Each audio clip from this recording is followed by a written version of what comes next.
화물차에서 시작된 불꽃이 플라스틱 재질의 방음터널 천장에 옮겨붙습니다. 시뻘건 화염과 검은 연기가 터널 안에 가득 차고 걷잡을 수 없이 커진 불길은 차량 46대를 태웠습니다. 이 사고로 5명이 숨지고 50명이 다쳤습니다. 사고 10달 만인 오늘 1심 법원은 도로관리업체의 당시 관제실 책임자에게 금고 2년을 선고했습니다.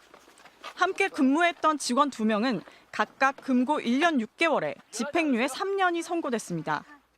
재판부는 현장이 실시간으로 파악되는 상황실 CCTV를 직원 모두 제대로 보지 않아 불이 난 뒤에도 차량들이 터널에 들어가도록 했고 이후 방제시설 가동이나 대피 방송도 하지 않은 것이 업무상 과실이라고 지적했습니다. 다만 방음터널 소재가 화재에 취약해 피해가 커졌던 점이 참작됐습니다. 불이 시작된 화물차의 운전자와 업체 대표에겐 징역 6개월에 집행유예 2년이 선고됐습니다. 불법 개조한 노후 차량을 과적 상태로 운행했고 차량 관리를 소홀히 했다고 지적했습니다. 터널 내 소화전을 이용하지 않는 등 초기 대응이 미흡했던 점에 대해서는 업무상 과실까지는 아니라고 봤습니다. 앞서 검찰은 운전자에게 징역 3년, 관제실 책임자에게 금고 3년을 선고해달라고 요청했습니다. 피해자 유족들은 처벌이 약하다며 울분을 터뜨렸습니다. 기가 막힌다 진짜.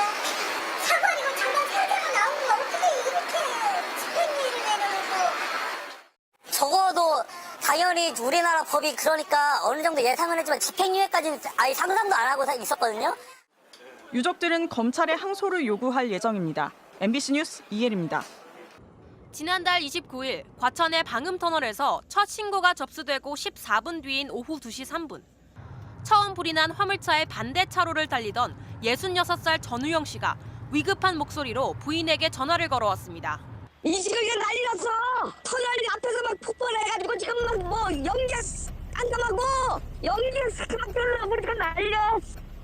검은 연기가 가득 찬 터널에서 전 씨는 큰일 났다, 난리 났다고 여러 번 다급하게 말했습니다.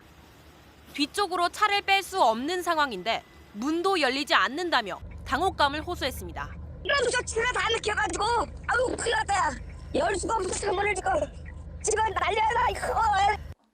1분 40여 초 만에 끊어진 전화는 다시 연결되지 않았고 전 씨는 현장을 벗어나지 못한 채 조수석에서 발견됐습니다.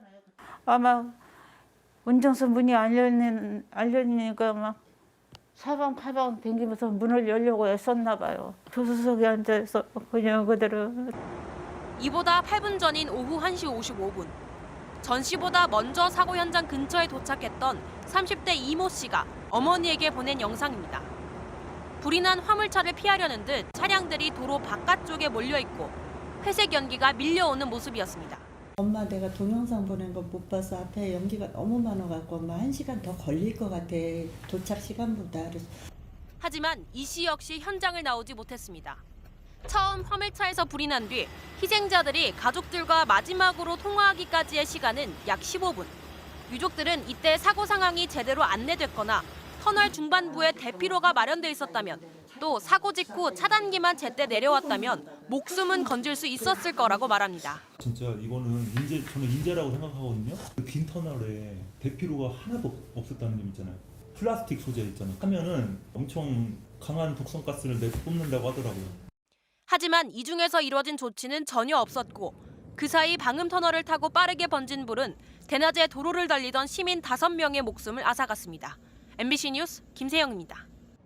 지난해 말 5명이 숨지고 50여 명의 부상자가 발생한 과천 방음터널 화재.